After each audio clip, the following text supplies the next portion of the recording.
Welcome to my AP Research final presentation titled #Twitter Linguistics, where I'm going to look into the linguistics of social media in our schools.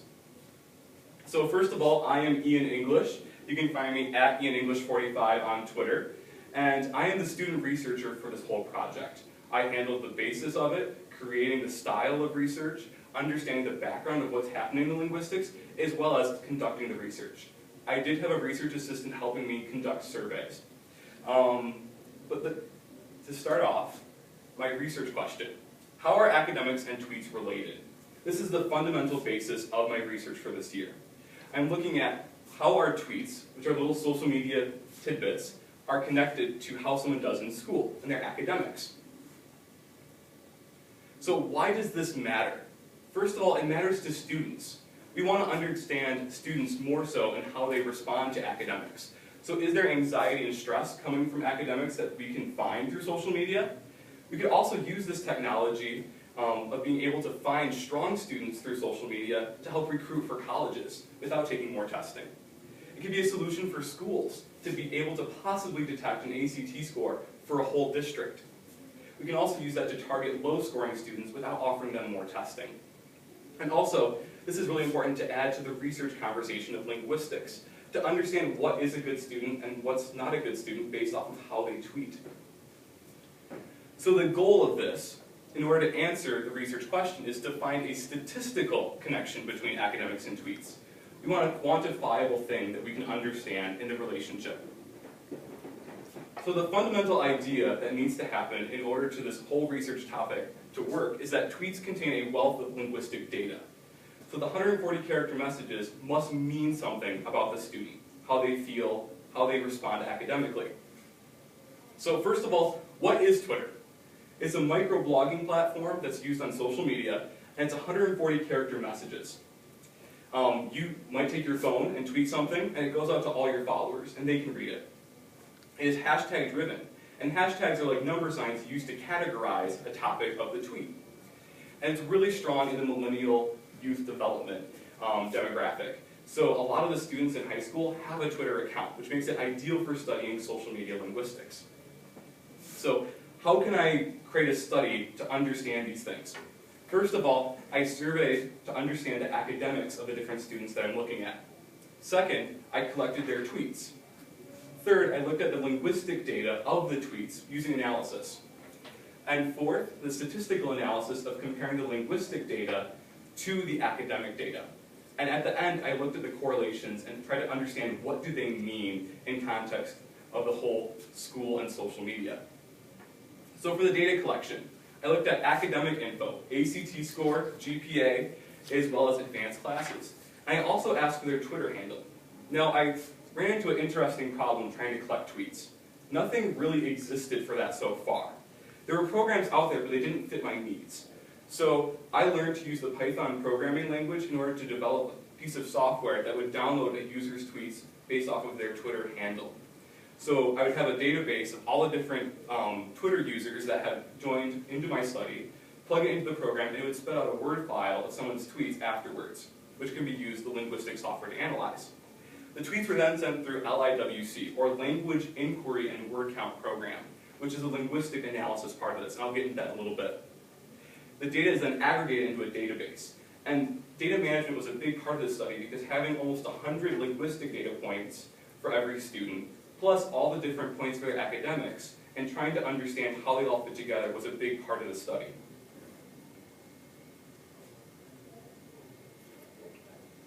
So the Language Inquiry and Word Count Program. This is the foundational side of the linguistics analysis. So there's 90 plus linguistic characteristics that we're looking at here, and they range from grammar, punctuation, conjugation, tenses. It looks at a piece of text and finds different words that fit those categories. We also look at vocabulary. How are they speaking? Are they long words? Are they short words? Are they complex words? As well as psychological traits.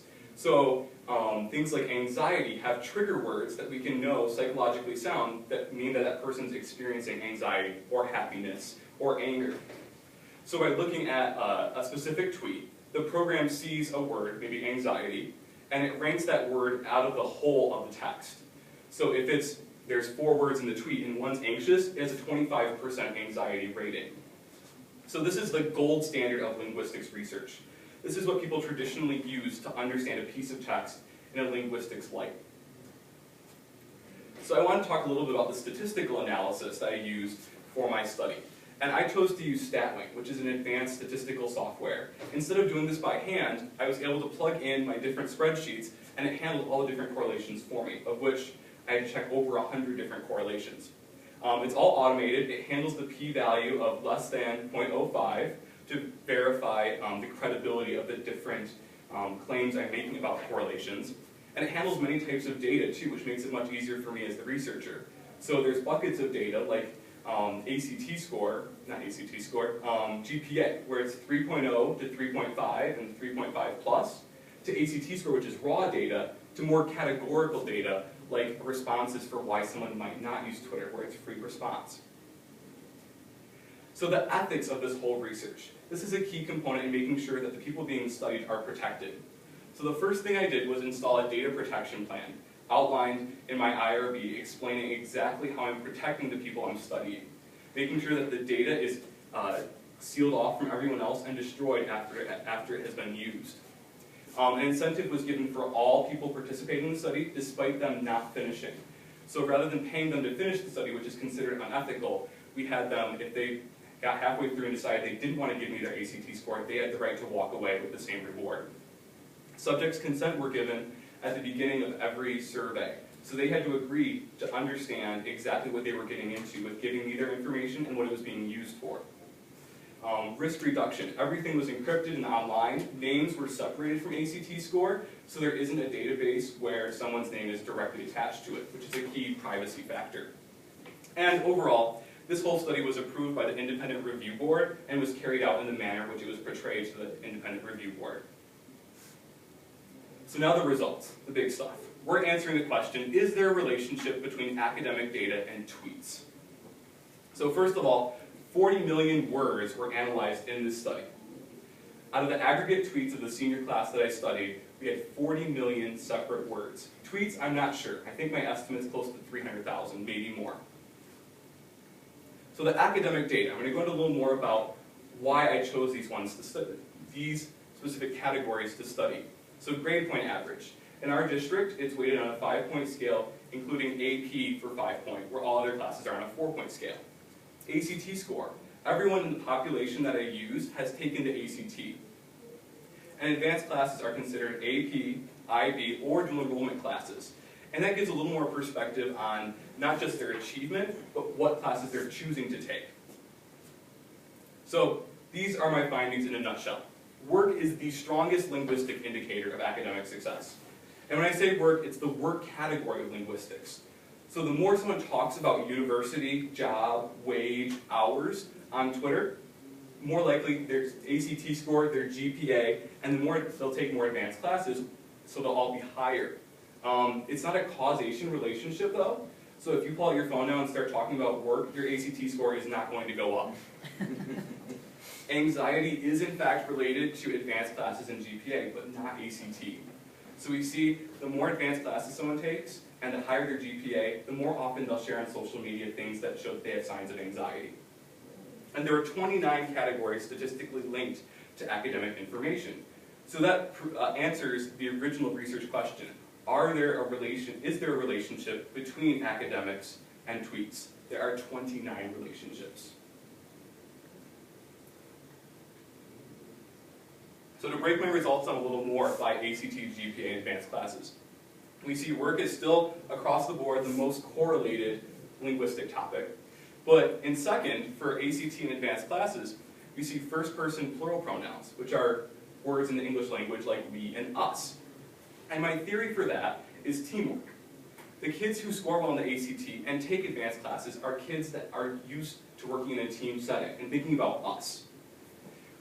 We also see informal is negatively correlated with GPA. So informal language is just not proper English being used. And that makes sense that someone who has a lower GPA will tweet more informally. ACT has, in its third correlation stance, articles, so V and A. And I believe that makes sense just in mastery of English language. the kids that can understand how to use that will use that on social media. But then here comes anxiety again for GPA in advanced classes. So it's still prevalent, it's third most prevalent out of over 90 factors linguistically. So what's almost as interesting as what's not correlated, what is correlated is what is not correlated.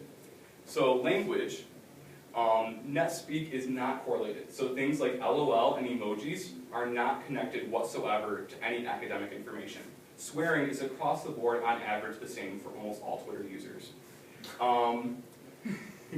Punctuation, most kids I found didn't use as much punctuation as they probably should because Twitter is more of an informal setting. What was a shocker though was words greater than 6 letters had no bearing based off of any academic information. So kids, even though they might have in their vocabulary more words over 6 letters, they're not using them online.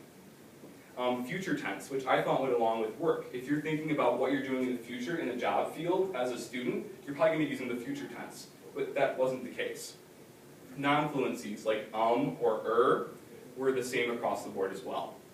On the emotional linguistic traits, social action, which I theorized early on, that would be a key thing for people who score highly on ACT and GPA in advanced classes, wasn't connected whatsoever with how students were doing. So students about the same talk about politics and talk about social issues about the same. Achievement was not correlated either. And that's kind of a puzzling result because that kind of contradicts the idea that the kids who would do really well on the ACT or have a really good GPA might talk about their achievements more online. So what about the students who don't use Twitter? How do they fit into this whole puzzle? So I also administered a survey for all the students who haven't used Twitter. I asked them why. Overall, there were 69 students who chose not to use Twitter and 98 who used Twitter in my study. So to compare them, we see Twitter users scored on average in the 68th percentile for the ACT score. For non-users, they were in the 56th. And that's a pretty staggering difference. In advanced classes, I chose to use the median as explained in the center because frequently advanced classes are skewed, with most students taking a handful and a couple taking like 12. So we see under users, there's 3 on median. Under non-users, there's 1. So there is a difference. You're seeing that the Twitter users are doing better academically. The female to male ratio, there's 2 female Twitter users for every 1 male Twitter user here in the senior class. But there are 4 females for every 5 males in non-user category. So what are the reasons for non-use? My hypothesis was privacy or security would be the key issue, but it really wasn't. Most of them simply stated they're just not interested. Others said it was redundant to Facebook and other social media.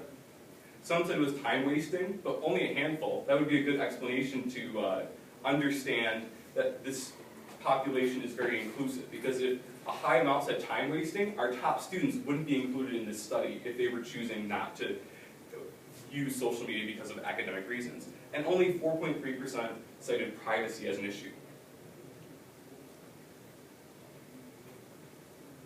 So the conclusion. Tweets are in fact related to academics. We found 29 correlations between academics and Twitter linguistics. So what does this mean? It's an indicator for schools that they can use things like work conversations to help inspire students to think more about their future and possibly increase ACT score, not through causation, but through understanding what means to, let's move on. Students.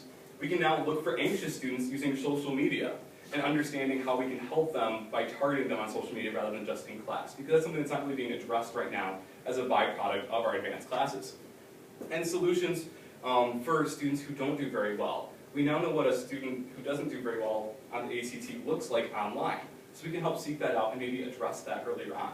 But this study has a lot of limitations. There's only 98 Twitter users in this study, and so it really can't be added to all the users and all the students in the United States. We also couldn't extrapolate it soundly to understand how a whole district might be under an umbrella of an ACT score. So we can't look at all the tweets in this town and say, okay, the ACT score is at 21. That's a limitation right now. And it's also exclusive. Non-tutor users are not studied in the context of the relationships of the linguistic factors.